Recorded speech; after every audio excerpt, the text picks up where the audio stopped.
Eu sou o Átila, biólogo, pesquisador, e você não viu nada. Hoje nós vamos ver se mensagens subliminares funcionam.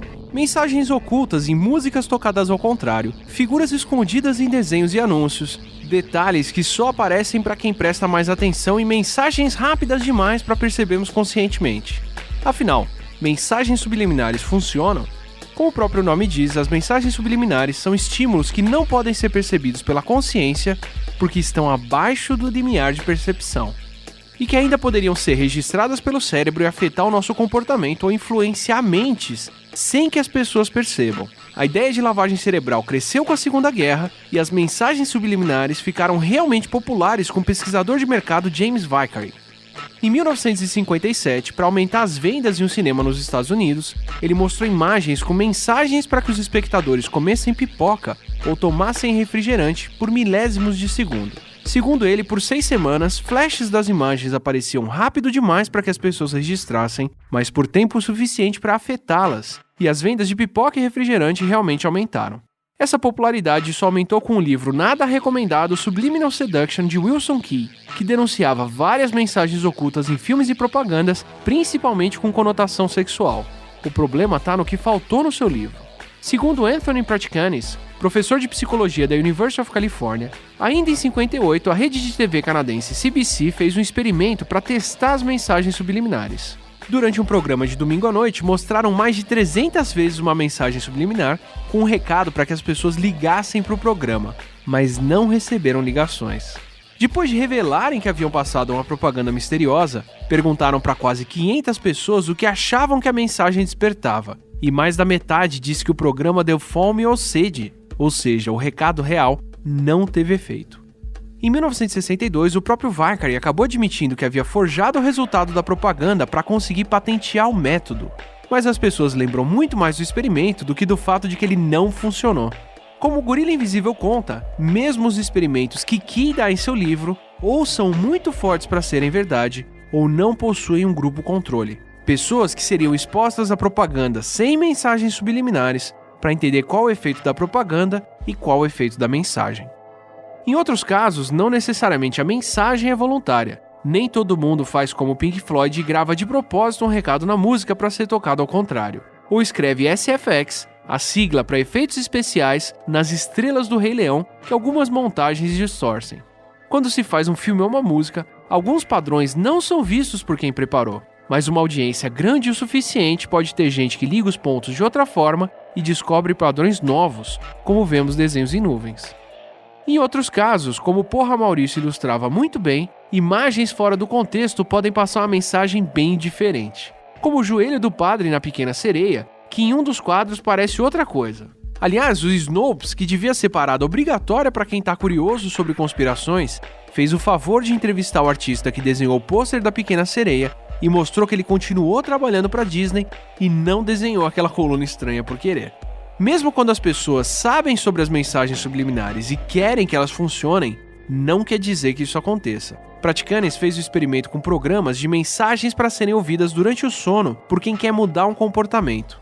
Ele usou 2 programas, um para parar de fumar e outro para memória, e dividiu os voluntários em 4 grupos.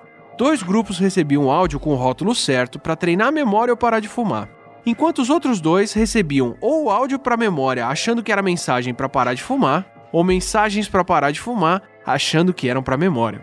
Mas quem recebeu o áudio trocado sentiu os efeitos como se tivesse recebido o áudio certo. Se achavam que a mensagem era para memória, sentiam a memória aumentar, mesmo se tivessem recebido o áudio para parar de fumar, e vice-versa.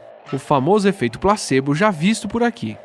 Já conhecemos métodos muito mais diretos de manipulação que explicamos no Nerdologia sobre marcas, como somos manipuláveis ou sobre empresas. Mas ainda temos muitas dúvidas se o cérebro realmente registra palavras ou imagens que não vemos conscientemente.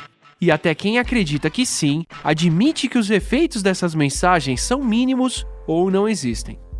Segundo o ótimo Brainwashed, algumas imagens e sons realmente podem despertar sentimentos como a sede, mas não quer dizer que isso se converte em mais compras, muito menos de uma marca específica. E como Neuroskept resume muito bem, Mesmo uma versão mais nova de manipulação mental, o conceito de priming social é bem complicado. Segundo esse campo, sinais simples como lembrar as pessoas sobre idosos pode fazer com que elas andem mais devagar, mas os experimentos mais recentes e mais controlados não conseguem reproduzir os resultados e mostram que isso ainda está longe de ser realmente provado. Muito maior do que a tendência de sermos manipulados por sinais escondidos é a nossa tendência de acreditar em poderes especiais ou motivos misteriosos para o controle mental das pessoas, que já explicamos no episódio sobre teorias da conspiração. Em todo caso, fica aqui a dica para quem busca mensagens subliminares.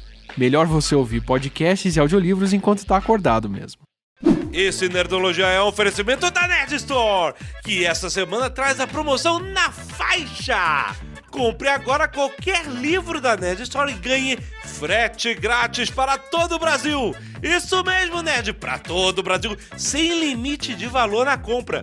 Você pode comprar, por exemplo, os 2 últimos livros lançados, A Lenda de Ruff Gunner Volume 2 e Ozob, Protocolo Molotov Volume 1, rapaz, pagando menos de R$100, sem nada de frete, que é por conta da Nerd Store na faixa, rapaz.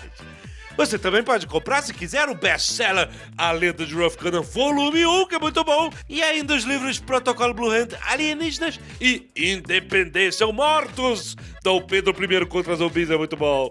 Acesse agora nerdstore.com.br, a maior loja nerd do Brasil.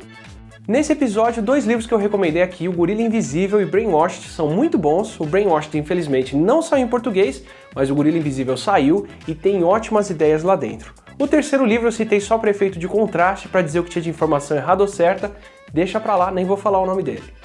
E sobre o episódio passado, uma coisa que me corrigiram porque eu falei errado é que o minério que a gente usa para datar a origem da Terra é o zircão e não zircônia, como eu tinha falado. E um conceito que eu meio que falei certo, mas me corrigiram errado, é a diferença entre força centrípeta e centrífuga. A força centrípeta é uma força real que age para dentro da curva e é mais ou menos o equivalente aqui na situação da Terra e da Lua, dos satélites, à gravidade. É a força que mantém os satélites girando em órbita da Terra.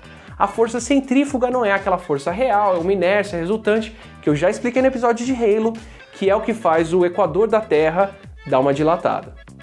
Para quem falou que no final do vídeo, para dizer que a Terra era redonda, a gente usou um vídeo com uma lente olho de peixe, tanto faz a lente. Se a Terra fosse plana, do alto do espaço, a gente ia conseguir ver todos os continentes. E isso não é o que a gente vê quando uma câmera vai lá para cima. E o ponto todo aqui é esse.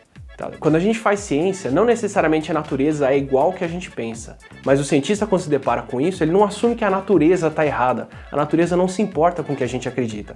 Para fazer ciência, a gente precisa encontrar alguma coisa diferente do que a gente pensa e ter a humildade de dar um passo para trás, admitir que o que a gente pensa está errado e se aproximar mais do que a natureza mostra pra gente. E esse é o grande ponto aqui. O diálogo só vai acontecer com quem está disposto a admitir que o que pensa está errado ou está certo com base no que observa.